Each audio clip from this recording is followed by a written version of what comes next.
இயேசு கிறிஸ்துவின் இனிய நாமத்தினாலே அன்பின் வாழ்த்துக்கள். இன்னைக்கு நாம பார்க்க போற ஒரு விஷயம் நம்ம வாழ்க்கையோட மிக ஆழமான ஒரு கேள்விக்கு பதில் சொல்லுது. எபிரேயர் 9:14 வசனத்தின்படி கிறிஸ்துவோட ரத்தம் எப்படி நம்ம மனசாட்சிய குற்ற உணர்ச்சியிலிருந்து முழுமையா விடுவிச்சு சுத்தமாக்குதுன்னு பார்க்கலாம். நம்ம ஆரம்பிக்கிறதுக்கு முன்னாடி ஒரு நிமிஷம் யோசிச்சு பாருங்களேன். உங்க மனசாட்சி உங்களை குத்தி காட்டுதா? நீங்க தனியா இருக்கும்போது நீங்க செஞ்ச தவறுகளையும் சொன்ன வார்த்தைகளையும் ஞாபகப்படுத்தி உள்ளிருந்து ஒரு குரல் உங்களை நிம்மதியா இருக்க விடாம பண்ணுதா? நம்மள நிறைய பேருக்கு இந்த உணர்வு நல்லாவே தெரியும்.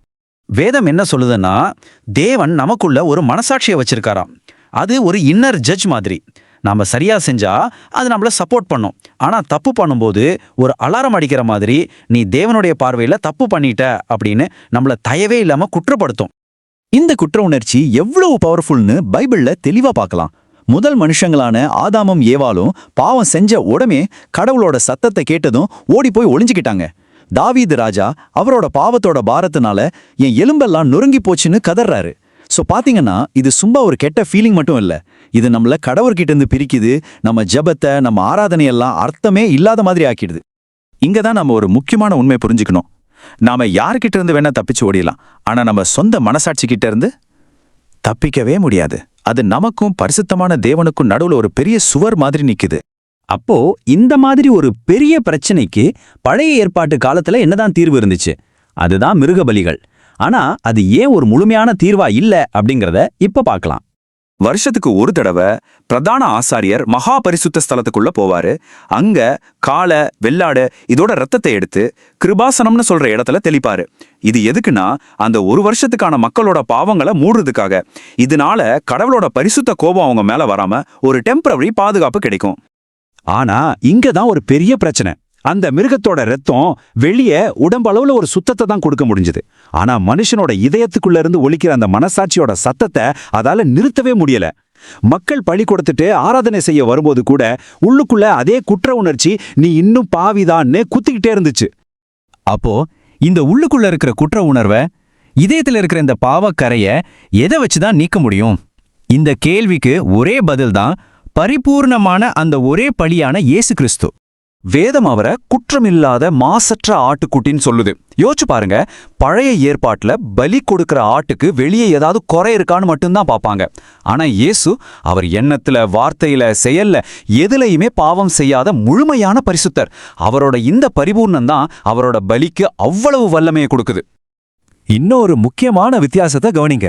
அந்த பழைய பலிகள் எல்லாமே கட்டாயத்தின் பலிகள். அந்த ஆடு மாடெல்லாம் பலிபீடத்துக்கு இழுத்துட்டு வரப்பட்டுச்சு.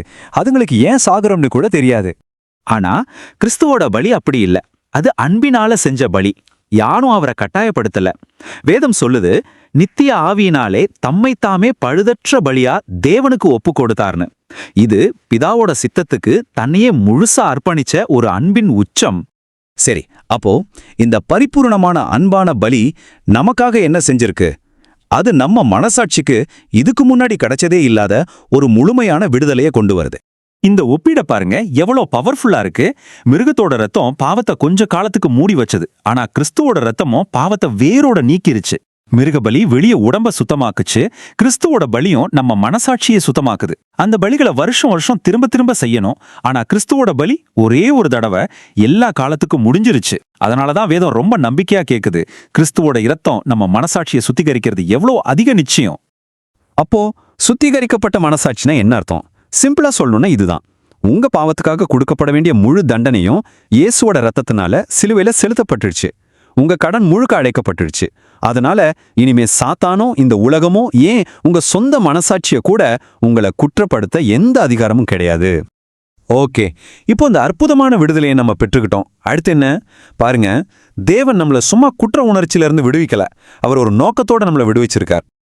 இங்கதான் இந்த வசனத்தோட கிளைமேக்ஸையே பார்க்கறோம். நாம செத்த கிரியைகள்ல இருந்து விடுவிக்கப்படுறோம். அப்படின்னா என்ன?